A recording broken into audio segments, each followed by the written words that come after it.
नमस्कार दोस्तों। आज हम लोग प्रिवेंटिव डिटेंशन के बारे में पढ़ेंगे। हमारे कॉन्स्टिट्यूशन के बनने के बाद प्रिवेंटिव डिटेंशन का कंसेप्ट आर्टिकल 22 में रखा गया और शुरुआत से प्रिवेंटिव डिटेंशन एक्ट 1950 बनाया गया।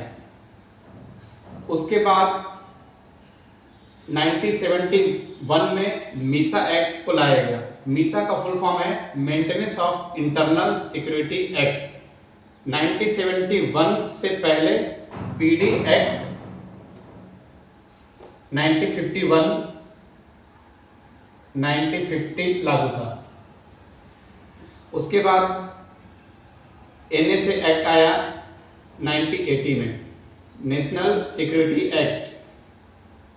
उसके बाद टाडा एक्ट आया 1987 में, टेररिस्ट एंड डिसरप्टिव एक्टिविटीज। और उसके बाद ओटा एक्ट आया, prevention of terrorist activities. Misa act mainly Indira Gandhi government के टाइम पे लाया गया था, जो इमरजेंसी के पीरियड में सबसे ज़्यादा इसका यूज हुआ। इवन जो हमारे प्रोमिनेंट लीडर थे जैसे अटल बिहारी वाजपेयी, अरुण जेटली, जेपी नारायण, इन सबको मीसा एक्ट के तहत ही गिरफ्तार किया गया था। उसके बाद एनएसए एक्ट 1980 में लाया गया, जो कि अभी तक लागू है। इन 4 प्रिवेंटिव डिटेंशन एक्ट में सिर्फ एनएसए ही एक ऐसा एक्ट है जो कि स्टिल रिलेवेंट है। उसके बाद टाडा एक्ट लाया गया राजीव गांधी के टेन्योर में, और ये ऑलमोस्ट 10 साल तक एक्टिव रहा और इसे 1987 में रिपील कर लिया गया। 1987 में इसे रिपील कर लिया गया। पोटा एक्ट को लाया गया after attack on our parliament in 2001, prevention of terrorist activities.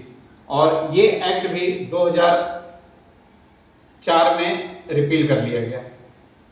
तो इन नटसेल हमारे संविधान में प्रिवेंटिव डिटेंशन एक्ट के तहत मेनली ये 4 एक्ट लाए गए, जिसमें से 3 रिपील कर लिए गए।